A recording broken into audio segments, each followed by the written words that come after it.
Hi everyone, it's Jerry. This is rapid game number 4 of 4 from the 2012 Fide World Chess Championship match. In this game, Anand has the white pieces. He has 2 points to Gelfand's 1 and is needing only a draw to remain as world champion. So let's see how things play out. We do have Anand starting out with e4 after c5, knight f3, d6. First time we're seeing this. In previous games we had knight c3, but an adjustment allowing for bishop b5 check, and now knight d7 I believe is the best way to try and show a tough struggle. Again, keep in mind the situation. Gelfand is now in. This is these are top level players, of course. This is for the World Chess Championship, and to win with the black side, a very, very difficult task. So knight d7, d4, striking in the center, and now knight f6, development on black side, e5. We already have just a handful of moves in after this 5th move by Anand, a very tense position. Queen a5 was decided on, giving check, pressure on this bishop. And initially I thought, why is knight c3 not played right away, as I was watching the game being relayed, and then in turn trying to relay it. But you know, there are possibilities for maybe a bishop block, seeing how, okay, the knight has pressure on it as well. So maybe not the only move, knight c3, maybe best, but anyhow, that is what is played. Just kind of just highlighting my mistakes along the way. I was just thinking, why not just knight c3? I was forgetting, okay, there's pressure on f6. So knight c3, knight e4, bishop d2, knight takes knight, and now it's important to insert this in-between move. You capture immediately, you're dropping the bishop on b5. So first, grab that knight with check, the bishop recaptures, only then recapture. Black's queen is hit, the queen bumps back and tries to remain annoying to white. There's no castling. She says with queen a6, you cannot castle kingside. So white's treatment is to first take on d6.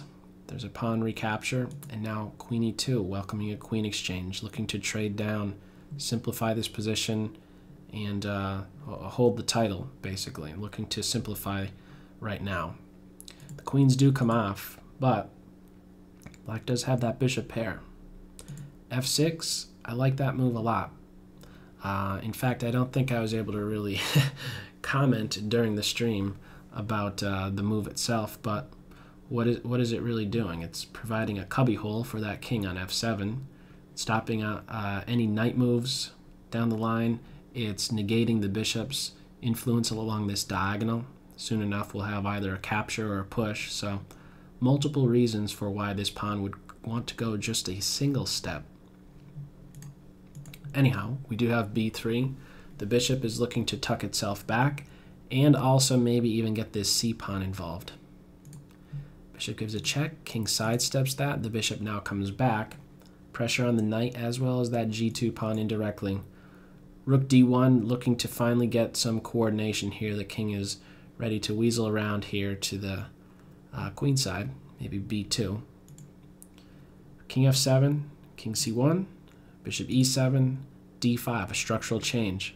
Trying to close this position, but it's not so easy to accomplish that. Again, black always a little bit better because of that bishop pair. The bishop does come back to d7. Bishop comes back to b2, permitting this c4 advance. b5. A lot of space. Bishop pair. Looking at these guys rolling over here. Maybe even the G and H pawns rolling, and really making sure is black to not allow the white knight to find a good home. So b5, we're going to be seeing soon after a5 as well, and before you know it, it could be the a file that opens up. Knight d2, repositioning and getting ready for this c4 advance. We see that, I believe, right away after a5. The rook gets involved first. Black's rook gets involved on the e file as well. And, well, we're still not having c4. When is that played? After white is looking to now double on the e file with f5. After g5, now we have that c4 move. So let me just back up for a moment. Look at these. I mean, after this move right here, it's something I said during the stream. Every square now on this 4th rank is covered. This knight is still just not sure where it belongs. And white is trying to find it a home. With c4, ideal for white would be b takes c. The knight just recaptures. It has a great home. Has pressure on d6. This, of course, is sidestepped. Black is well aware of allowing a knight a nice home. b4 is the move instead. What's he going to do? In the meantime, it's a4. That's the next pawn break to be aware of. And what is to happen on the king side, however? That's not so clear. There's still a lot of possibilities. No tension just yet, but still a lot of possibilities with regard to the different advances that could be played on both sides. So what follows is now g3. Bishop backs up. One pair of rooks comes off the board. I like this. Just don't simplify too much. This rook still does have prospects along this a file. That a4 advance, by force, the a file will open up. Bishop pair, keep in mind, with this pawn chain right here, if this bishop ever gets too active, or maybe better stated as if this king tries to just make very logical type of moves like, oh, it's the endgame, let's maybe get the king a bit more towards the center. Well, there's maybe lines where this bishop could somehow then make use of b1. There's a reason, in other words, to maybe keep this king around on c1 to watch over the b1 square. And even watch out for the rook invasion after the a file opens up. Anyhow, in the meantime, we have knight f3 hitting at g5. h6 was a possibility, but no. We have king g6, knowing now if rook e6 is played, there's king h5. So some calculation indeed is going on at this point. That's what Anand goes with. Rook e6, giving a check, and look at this black king go. King h5, a fighting piece. Looking to get to g4, mess with this knight a bit, who is still not too excited about his... well, he doesn't have a good home just yet, does he? He's struggling to find a reliable square. h3 stops any king g4 move. Bishop f7. These next few moves were a bit curious for me to see.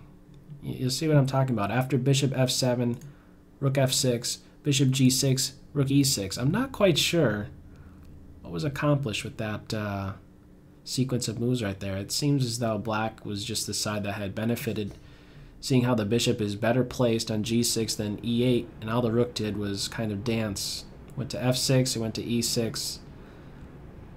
Tough one to explain. Not quite sure. Now we have rook e8. Welcome a rook exchange here. This does not come about just yet. If the rook does take, well, Anand is running with bishop f6, pressure on g5, but if the rook ever takes, then it's a passed e-pawn all of a sudden that black needs to be very scared about. So we don't have that. The tension is maintained between these rooks. g4 is played. It's doing a couple things. On the black side, it's allowing the king to finally have a square. It's meeting the threat on g5. It's striking the knight, striking the pawn. The king will have a little bit more breathing room, but so too will the knight. The knight will then start to find a good home, and we see that in short order. After h takes g, king takes g, the knight gives a check, the king comes back to, or not back, it goes to h3, counterattack on the knight. Knight f3, and now f4. This is something I was talking about earlier about maybe wanting to keep the king on c1. It may have seemed a bit far-fetched at the time, but again, if the bishop is ever allowed to get at this a-pawn, these guys start falling very quickly. So anyhow, it does open up this diagonal. It is a temporary gambit right here, giving up that pawn. Anand grabs it. G takes F. King G4. Double attack on the knight and the pawn. Knight G5. Rook A8, avoiding the rook exchange at this point. The rook is trying to get it active now along the A file. We now have Rook E3, a move that I really like, and it's something I believe I pointed out during the stream.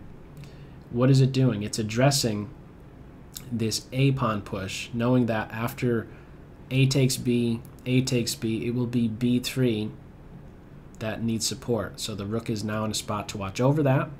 Additionally, the knight is finally ready to have a home. It's been some time, but now it has E6 available where it can start to be disruptive to black. King F5 hits that bishop, kicks it back to B2. A4, you might as well do it. You played your rook to A8 for that reason, so the A file opens up. Knight E6, bishop H6, rook H3, hitting that bishop.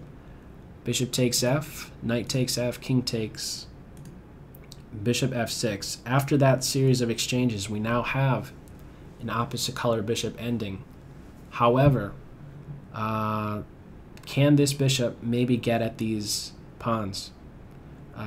This guy is passed. This king is in a position to stop this pawn from posing any threat anytime soon. So I like the king position for black right here, and is this rook going to be able to get active?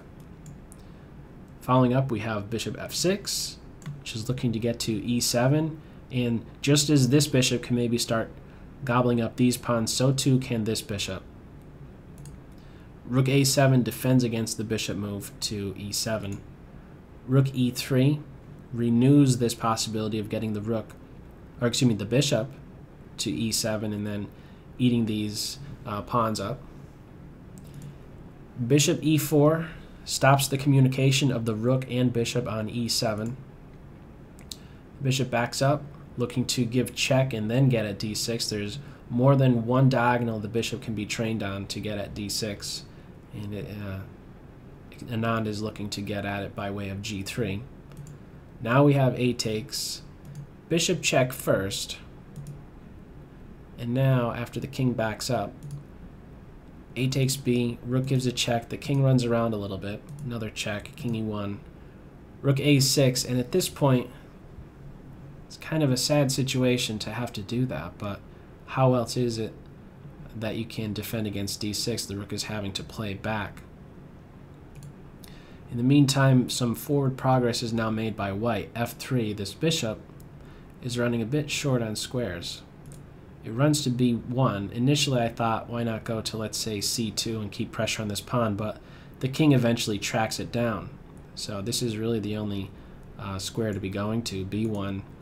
King D2, heading to C1. It was there earlier. It's trying to go back now that there's pressure on there could be pressure on that bishop. H5, trying to get some activity here. King C1, and now H4. You take my bishop, I take your bishop, and then the king is in a great spot to support that pass pawn, something to certainly avoid. Bishop takes pawn, simplifying.